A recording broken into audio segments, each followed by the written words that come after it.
Welcome to One-on-One with B'nai B'rith International. I'm your host, CEO Dan Mariaschin. We appreciate your spending some time with us today. I'm very excited to have as my guest today Yaniv Hoffman, a singer-songwriter based out of Brooklyn, New York, who goes by the performing name Jeryko. Yaniv began performing as Jericho at the end of 2017, following an unusual road to a musical career. After high school, he attended NYU for a year and a half studying music business, became captivated by Hasidism, then enlisted in the Israel Defense Forces as a lone soldier. When he returned to New York to finish his degree, he found his way back to music. Yaniv's music has been characterized by the Jewish Insider website as folk rock with soul, hip-hop, and electronic dance music influences. Yaniv would say it's alt-pop. His songs, including those off his new EP, Human, uniquely reflect the different stages of his career. In our conversation, Yaniv and I will talk about his life journey and how that inspires his music. And we'll also speak about his professional plans once larger gatherings are allowed, especially concerts. Great to have you with us today, Yaniv. Hey, how's it going? Okay. Now, I have to say, in the interest of full disclosure, I'm also happy to say that you're my nephew. But even if you weren't, we might still be having this podcast because of your music and because of your story. So it begins in Silver Spring, Maryland. You're raised in a conservative Jewish household. You have an older sister and a younger sister. You went to Jewish day school, to the Charles E. Smith Jewish Day School. I think your first stage performance may have been in middle school, playing the bass on the sunny side of the street, which is not what we would refer to today as alt-pop. But before we get to that story, the first question for a musician really has to be, at what point did you feel that music was going to be either a big part of your life or it was going to be your career? Now, I know that your dad had a guitar in the house, and occasionally he would take the guitar out, and I would hear him playing a song or two. But where was it that you said, this is something really that I'm very interested in? Well, I remember the first time, the deal was this. The deal was that I wanted an electric guitar, and I guess because I saw it in a video or something, as kids do, and it looked exciting to me, and I wanted to get one. And my dad said to me, if you want to get an electric guitar, you have to learn how to play the acoustic guitar first. And so I started taking lessons against my will, because in my mind, the acoustic guitar was not even half as cool as the electric guitar, which I have since changed my opinion on. And I started taking lessons, and at first, it didn't really grab me. It was more of a chore in a way, in order to get a gift or a prize. But then eventually, after a while, it really caught on. I mean, that was the playing aspect, my skills. But my musical influences before that, I'd say it was a variety of different things that kind of like bubbled up until the moment of also having a guitar and also having interest in music, where I was like, oh, I can make music. So when you were in high school, you organized with a good friend of yours. You organized a group called Judah Blue, and Judah Blue played what we would call Jewish rock. The songs that you wrote and the influences at that time were very much from the Jewish side of the music spectrum. Correct? Yeah, for sure. And what was it that drove you to that side of the spectrum? I mean, you could have had a rock band. There were lots of rock bands that high school students organized, but why in that direction?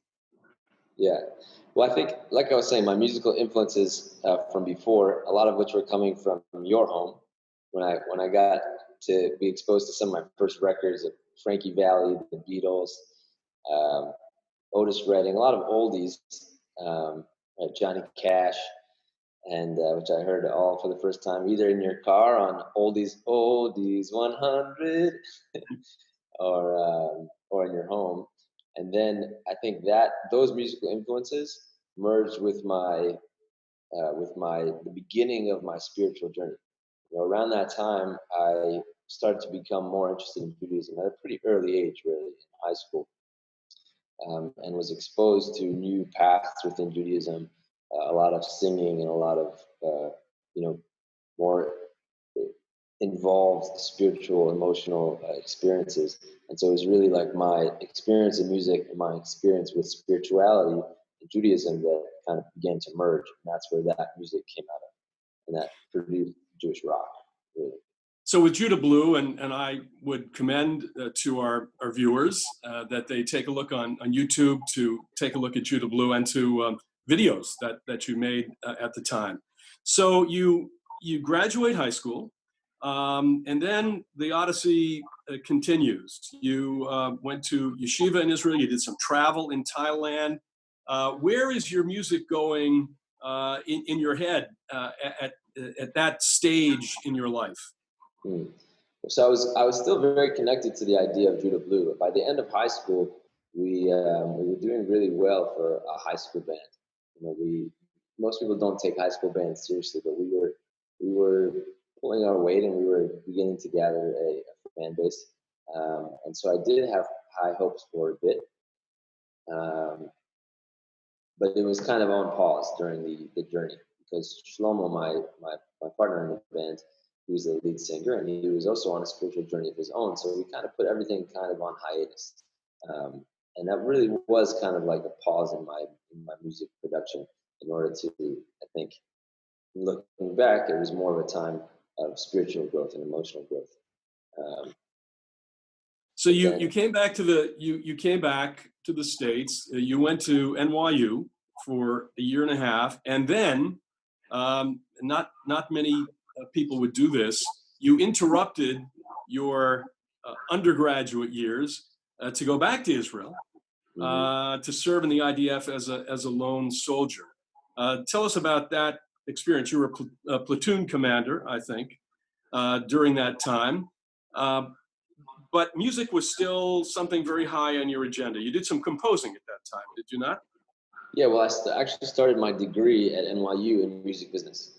And so that was a part of me was saying, I want to be a performer, I want to be a writer, but I need the tools to be able to bring this into the real world and to essentially make money from it.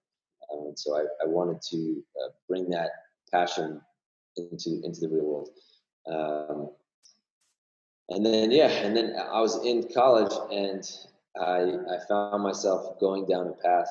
Again, I was already in a spiritual mindset, and I found myself going down a path that I wasn't really excited about, in a way, on a personal level. I was excited about the music. I was excited about the classes I was taking, and the people that I was being exposed to in the music industry, and some of the opportunities that were presented.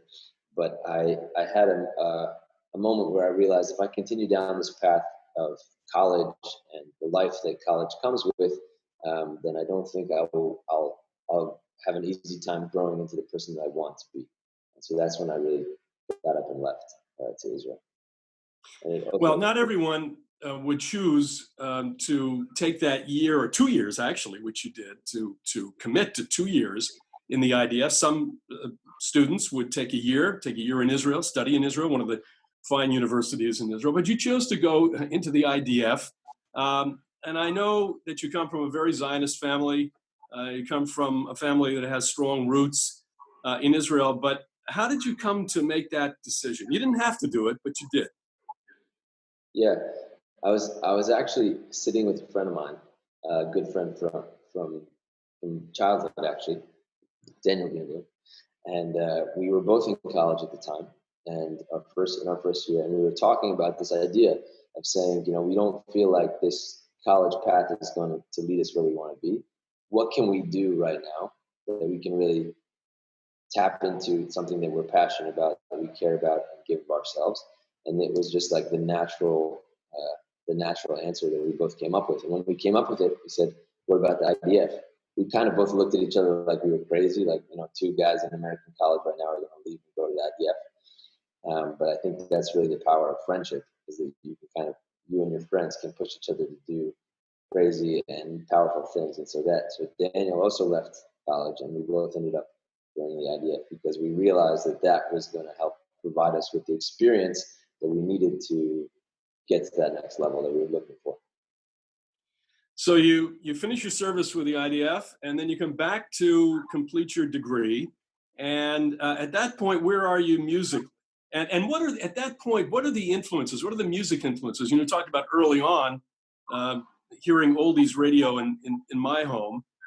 But at this stage of the game now, who are the influences on you, and how did that impact your musical journey?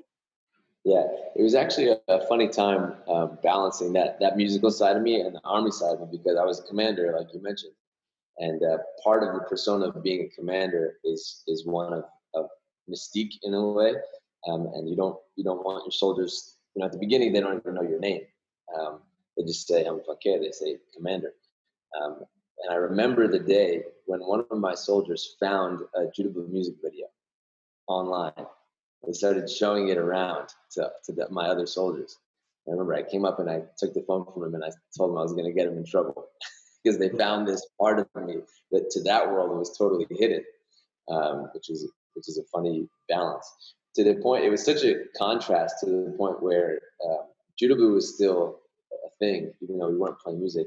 But we got asked to play the Yeshiva University Hanukkah concert with Alex Clare, who's also a big Jewish pop artist who was big in the secular world before becoming religious.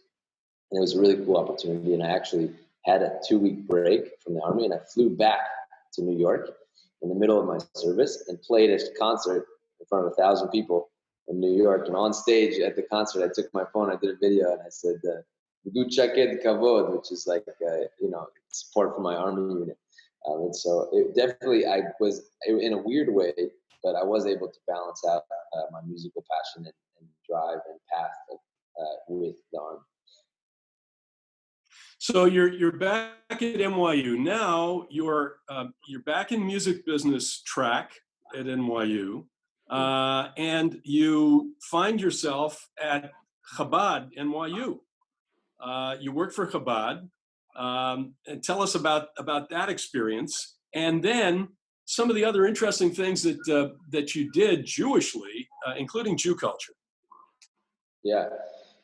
So it was a tough transition. I'll be honest with you. Coming back from the Army to New York, I know a lot of guys that suffer with it, and it takes time. Some guys really don't pull out of it so easily. But it took about 6 months to really get my head out of the Army, which is a really different reality. It's a different world. And I was coming right after Tukey Protective Edge of 2014. And so it's quite a transition to come from the Army, where I spent the past year in the West Bank, to the East Village. West Bank to the East Village was a dramatic shift. But the Chabad was what really allowed me to take my leadership skills that I had from the Army and to utilize them on campus with the Jewish community. And instead of just coming back and being a student again, I was able to use a lot of my newfound skills and part of my identity to become a leader on campus. And so I started this thing called Jew Culture, which is outreach Shabbats, where we started bringing in birthright alumni. For after their trips to Israel, we would bring them in for Shabbat dinners, and it started out with 5-10 people, and now we're still doing it, and it's up to, on a regular Shabbat we'll get about 200 people for Shabbat dinner. And I think you led some birthright missions, didn't you? Yeah, which was also very cool, going from the Army and then going back to New York and then bringing people back into my old world of the Army. But in New York, finishing up now at NYU, you did an internship at Columbia Records. Now, at that point, did you think, I'm interested in performing, I'm interested in composing, but there is the music business. I mean, that was the degree that you got. Columbia Records can't do better than that. What did you have to make a decision at that point, what direction to go in? I'll tell you, at that point, I suppressed my own musical part of me. And I think because of focusing on the degree and now 2 years back in college, and I was saying, it's just about business for me. It's just about the music business. I've kind of given up on performing. Judah Blue was no longer was no longer, and Jericho had not been born, and so I was in a point where I was saying I was working with other artists, other up and coming artists. Levi Robin was somebody I was managing, a really talented musician, and Shlomo was the lead singer from Judah Blue, was in a new band called Zusha, also up and coming. And I was helping these different artists because I had the experience in the music industry now. I knew about publishing, I knew about labels, and I knew about distribution. And so I was able to help other musicians. And so I thought that was my path. It was really after my time at Columbia of doing A&R, which is searching for new artists, when I heard so much new music that was out there. And every time I would hear new music, I was thinking to myself, I could make better stuff than this.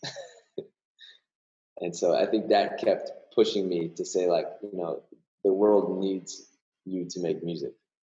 So that's where Jericho was born at that point. After that. Yeah, and now the name is an interesting name. It's got a K in it, but it's Jeryko.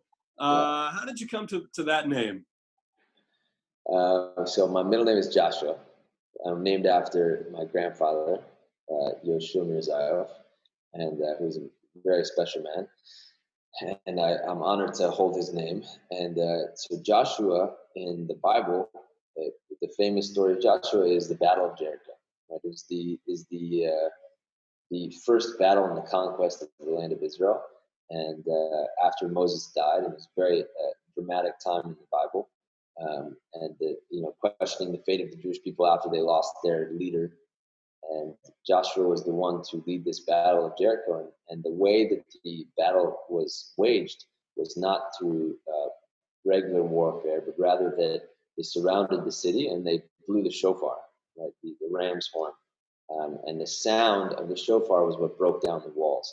So that image stuck with me of the sound breaking down walls. And it's something that I realized that's what I'm trying to do as well, that I'm trying to break down walls through sound. And so it all just kind of clicked together.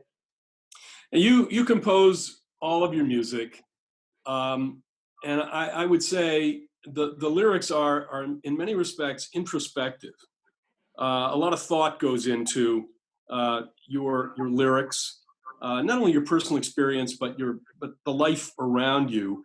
How would you characterize what it is that drives you to those kinds of very introspective, very thoughtful kinds of lyrics, rather than just rhyme that rhymes and the usual derivative, I would say, kinds of current and contemporary music? Yeah. I think I can only really write good music if it's coming from my kishkas, if it's coming from a real place inside of me. Otherwise, not only are the lyrics not going to be good, but the music's not going to be good either. For me, the journey of writing a song is about connecting to an experience, and it doesn't even have to be a personal experience necessarily. It could be connecting to a friend of mine's experience that I want to write about, but something that I have that I can really delve into the emotions of and the feelings of, and then from there is where I can pull the music, because otherwise, anybody can write a song about a breakup, and I've done that as well, but I'm trying to make music that can reach people at any place that they're at. If it's their highest highs or their lowest lows. So the only way I can do that is if I'm doing it myself from that place. Well, Jericho has started to take off, and you've started to perform in some very impressive venues. You've performed overseas. Tell us about that. Yeah, that's been really cool. It's been traveling. Some of my most devoted fans, I guess you could say, are from Australia and South Africa. Big Jewish communities there that have really latched on to the music, and they flown me out there, and it's been so cool, like and I get messages all the time from kids in South Africa and Australia, wanting me to come back, and it's just really cool to be building what I feel is an international community. Now, before the coronavirus hit, though, you were scheduled for a pretty important venue, and I'm hoping that after this gets behind us, you'll be able to do that. That's the Bowery Ballroom, right? Yeah. And it would be appropriate because one of your most popular songs is on the Bowery. You worked on the Bowery, I guess, when you were at Chabad NYU. How do you see going forward? Where is Jericho going? Yeah, yeah. The Bowery Ballroom is going to happen, unless during this time I can put out enough good music that I just skip the Bowery Ballroom and go straight to Madison Square Garden. But if it doesn't happen, the ballroom will happen. And I mean, I really have a dream and an image and a vision of playing music that, you know, I don't like to call it Jewish pop necessarily, but it's music that is coming from an authentic Jewish person from a place inside of me. And I think that type of music, aside from Matisyahu, who's the only one to really break that boundary, we haven't seen that. We haven't seen, you know, mainstream music coming from a spiritual Jewish place, and I'm excited and that's what I'm trying to do. I'm trying to make music that can connect to the masses, because it's not exclusively Jewish. It's really just taking some of the depth that I have been able to tap into as a Jewish person, and bring it to music. And I think that we've proven throughout the generations that when you take the Jewish mind and the Jewish heart and you mesh it with the modern world, that it produces some pretty powerful stuff. So that's what I'm trying to do, and I do have a dream to play Madison Square Garden, one day. Well, you're going to perform for us before we leave, but before we do that, you've got an interesting personal story.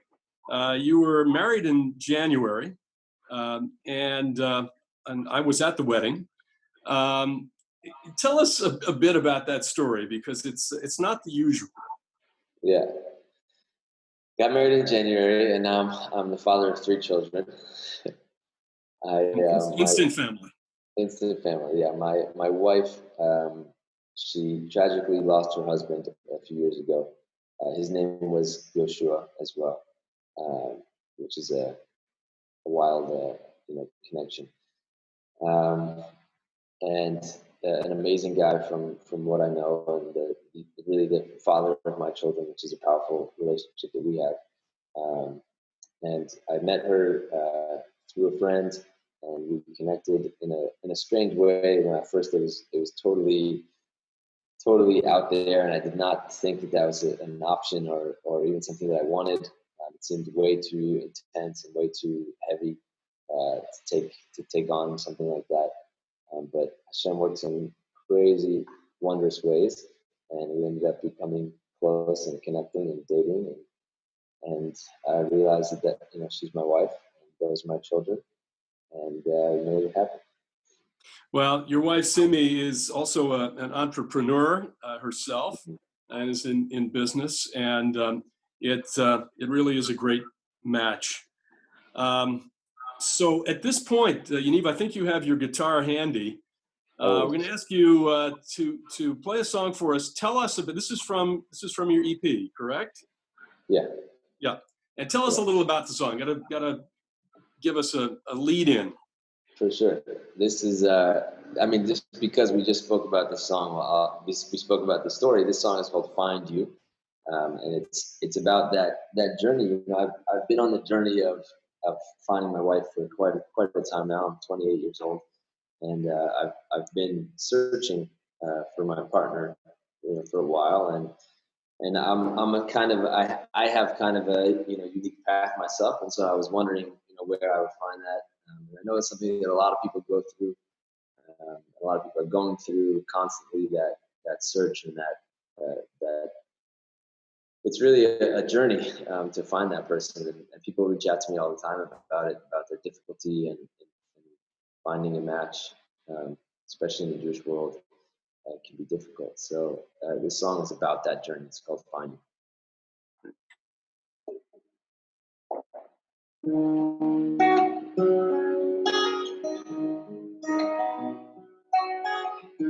Over the mountains, under the heavens, I'm gonna search for you all the way. Kingdoms and castles, forests and battles, nothing gonna keep me away.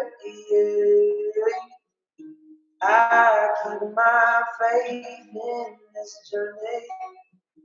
Thought of you and I don't worry. I'm gonna find you if it takes all the days in my life. And I'm gonna fight for you and one day I'll make you my wife. I'm gonna find you, yeah. And I'm gonna love you, yeah. Lonely rivers, longest winters, keeping warm by the light of day. Night is coming, my guitar strumming. All that's left is to hope and pray. I keep my faith in this journey. Thought of you and I don't worry. I'm gonna find you if it takes all the days in my life. And I'm gonna fight for you. And one day I'll make you my wife. I'm gonna find you, yeah. And I'm gonna love you, yeah. I'm gonna find you, yeah. And I'm gonna love you, yeah. Yaniv, thank you so much. We wish you Jericho, and we wish you Yaniv Hoffman the very best of luck. Lots of success going forward. As soon as we get the virus behind us, that you'll be out there performing, continuing to compose. I guess you're at home. You're doing a lot of composing. Is that right? You must be writing some new songs. Yeah, totally. Well, it's been great to have you. Really, lots of luck going forward. Thanks. And I'll see you at the next Shabbat dinner, hopefully. Hopefully. See you then. Again, special thanks to Yaniv Hoffman for joining me and for performing as Jericho. And thank you, everyone, for tuning in to our program. If you like what you hear, make sure you never miss a show by subscribing to the B'nai B'rith YouTube channel. And be sure to visit our website, b'naibrith.org, to learn about our work. Like us on Facebook and follow us on Twitter. For my guest, Yaniv Hoffman, I'm Dan Mariaschin. We'll talk to you next time on One-on-One with B'nai B'rith International.